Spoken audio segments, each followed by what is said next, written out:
Quando o mundo ainda funcionava, você podia se dar ao luxo de acreditar em certas mentiras reconfortantes. Você acreditava que o perigo se anunciava, que a ajuda estava sempre a caminho e que a sobrevivência dependia de sistemas, máquinas funcionando, cadeias de suprimentos em movimento, especialistas a postos para consertar o que quer que você não conseguisse. Mas, quando esses sistemas colapsam, a verdade não bate à porta educadamente. Ela te atinge como um vento frio por uma janela quebrada.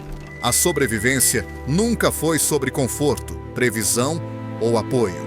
Sempre foi sobre a mecânica bruta por trás de tudo. Remova a eletricidade, remova a ordem, remova as mãos invisíveis que mantinham sua vida unida. E você fica com a biologia e a física. Forças que não esperam você se ajustar. Seu corpo queima calorias mesmo quando você não tem comida. Sua temperatura cai, quer você tenha abrigo ou não.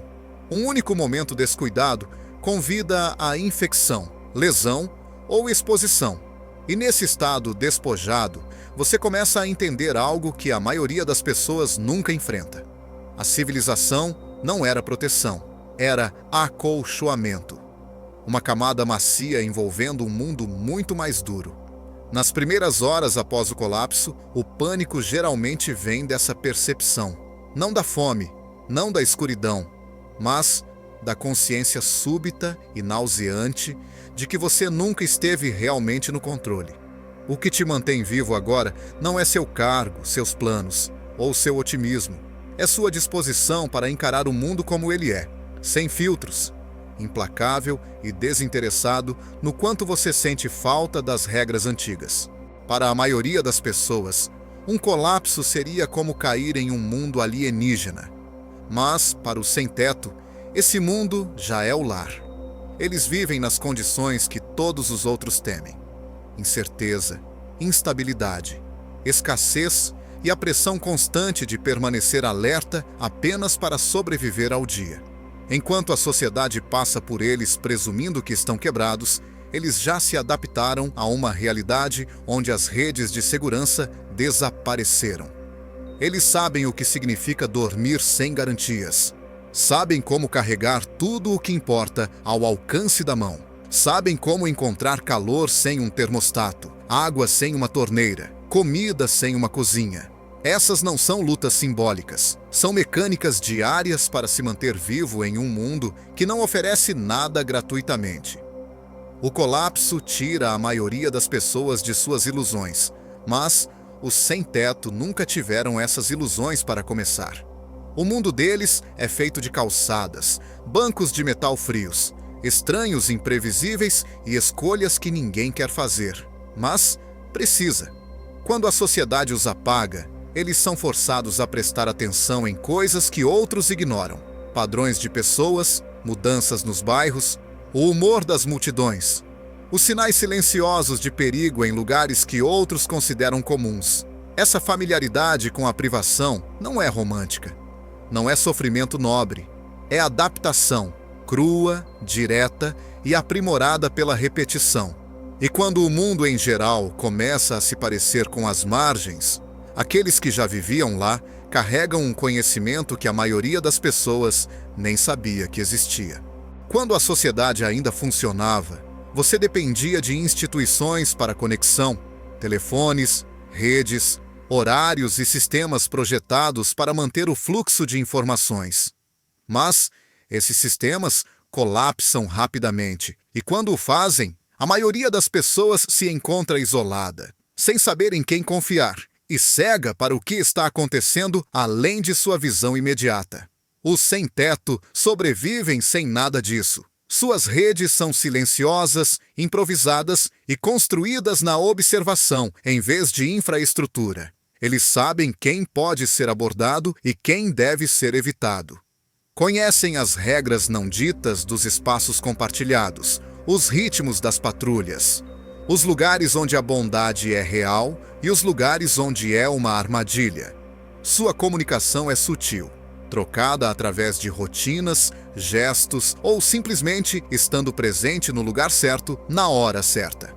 Observadores externos raramente notam essas redes. Eles presumem que cada pessoa sem teto está sozinha, isolada do mundo. Mas por trás dessa suposição reside uma complexa teia de consciência mútua. Não é amizade no sentido tradicional, é cooperação em nível de sobrevivência. Alguém pode alertar sobre um indivíduo perigoso se movendo pela área. Outra pessoa pode compartilhar comida ou indicar um lugar que permanece seco durante a chuva. Uma única conversa pode significar a diferença entre uma noite segura e uma desastrosa. Em uma realidade pós-colapso, essa sensibilidade às dinâmicas humanas se torna inestimável. A maioria das pessoas será sobrecarregada pelo silêncio dos sistemas desconectados, sem saber como ler os outros ou quais sinais importam. Mas os sem-teto têm navegado por um mundo sem estrutura por anos. Eles entendem que a informação não precisa de fios ou telas. Ela precisa de atenção, confiança construída lentamente e a coragem de agir sobre o que você observa.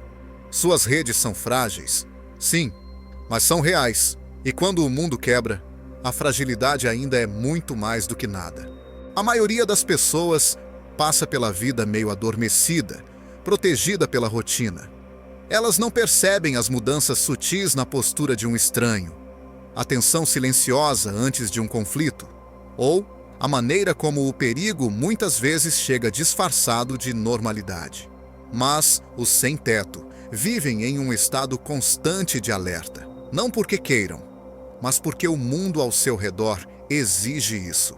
Toda noite carrega riscos, todo som tem significado. Toda decisão tem consequências que se manifestam imediatamente, não um dia qualquer. Essa consciência não é paranoia, é psicologia de sobrevivência. Suas mentes permanecem calibradas para ameaças da mesma forma que outras permanecem calibradas para horários. Eles dormem levemente, acordando ao menor distúrbio. Escaneiam por saídas automaticamente. Sua atenção percorre um espaço no momento em que entram nele, mapeando vulnerabilidades, esconderijos, padrões de movimento. É uma vigilância silenciosa e exaustiva, mas os aguça de maneiras que a civilização nunca ensina. Quando a sociedade entra em colapso, essa prontidão psicológica se torna uma vantagem profunda. Enquanto outros congelam em choque, incapazes de processar a perda súbita de estrutura, aqueles que já viveram na incerteza não perdem tempo. Eles avaliam, eles se adaptam, eles respondem sem esperar por permissão ou clareza. Seus instintos já estão sintonizados com um mundo sem garantias. E essa sintonia se torna uma tábua de salvação. Essa não é a consciência dramática e heróica que os filmes retratam. É sutil, mais como uma memória muscular do perigo. Uma vida inteira de notar o que os outros ignoram. E no caos de um mundo em colapso, perceber primeiro, muitas vezes, significa sobreviver. Muito antes de o colapso se tornar uma ameaça para qualquer outra pessoa, os sem-teto já praticavam as mecânicas essenciais da sobrevivência: abrigo, calor, navegação e improvisação, sem ferramentas, sem recursos e sem segundas chances. Essas habilidades não vieram de livros ou cursos de treinamento. Vieram da necessidade, de noites em que a temperatura caía muito rapidamente, ou quando um único erro significava recomeçar do zero. Eles aprendem a ler uma cidade da mesma forma que um rastreador lê uma floresta. Eles sabem quais beirais permanecem secos durante chuvas fortes, quais aberturas liberam ar quente suficiente para evitar que um corpo congele, e quais becos se tornam perigosos assim que as luzes da rua se apagam. Sua memória de terreno não é abstrata, está gravada em seus ossos. Cada rota tem um propósito, cada esquina carrega história, e cada ponto seguro foi descoberto através de tentativa, erro e, às vezes, dor. A improvisação se torna uma espécie de artesanato. Uma lona rasgada vira um telhado. Uma jaqueta descartada vira isolamento. Um carrinho de compras quebrado vira um suporte móvel de suprimentos. Nada é inútil até ter sido testado de todas as maneiras possíveis. Enquanto a maioria das pessoas entra em pânico quando as ferramentas desaparecem, os sem-teto já sabem como construir com restos, consertar com o instinto e sobreviver com o que os outros jogam fora. Fogo, calor e abrigo, coisas tidas como garantidas na civilização, tornam-se cálculos precisos. Eles sabem como bloquear o vento com materiais encontrados, como reter o calor em espaços apertados, como reconhecer quando um abrigo está muito exposto ou muito visível. E eles aprendem rapidamente que o melhor abrigo é aquele que te mantém vivo sem atrair atenção. Quando a sociedade finalmente colapsa em escassez, essas habilidades táticas, desenvolvidas através de dificuldades, repetição e necessidade, deixam de parecer sinais de infortúnio. Elas se tornam sinais de maestria. O tipo de maestria que as pessoas desejarão ter, aprendido muito antes de as luzes se apagarem. Existe um tipo de resiliência que nunca se anuncia. Não vem com discursos, slogans ou declarações orgulhosas. Ela cresce silenciosamente em pessoas que tiveram que se reconstruir repetidamente com nada além de suas próprias mãos, seu próprio fôlego e sua própria vontade. Os sem-teto conhecem essa resiliência intimamente. Não é a força ruidosa celebrada nos filmes, é a resistência silenciosa que surge quando uma pessoa se levanta depois que a vida tirou tudo dela, exceto a capacidade de continuar em frente. Quando você sobrevive sem nada, você aprende exatamente o que não pode ser tirado de você. Você aprende que o conforto é temporário, mas a determinação não. Você aprende que a identidade não vem de posses, títulos ou rotinas. Ela vem da sua capacidade de superar fome, frio, medo e humilhação sem deixar que essas coisas o tornem cruel ou vazio. Esse tipo de estabilidade interna não desaparece em um colapso. Ela só se torna mais aguçada. A maioria das pessoas imagina que desmoronaria se fosse despojada de cada certeza em que confia. E muitos desmoronarão. Mas os sem-teto já viveram essa anulação total, perdendo lares, segurança, redes e a ilusão de estar protegido. Eles tiveram que enfrentar a pergunta mais difícil muito antes do resto do mundo. Quem sou eu quando nada é seguro? A resposta que descobriram não foi poética, foi prática. Eles são sobreviventes não porque escolhem o heroísmo, mas porque a sobrevivência é a única opção que sempre tiveram. Essa resiliência não é óbvia à primeira vista. Está na forma como continuam andando, apesar da exaustão, na forma como reconstroem uma rotina das cinzas, na forma como aceitam a dura realidade sem desistir da próxima hora, do próximo fôlego, da próxima pequena chance de melhorar as coisas. É o tipo de força que cresce silenciosamente nos espaços onde ninguém está olhando.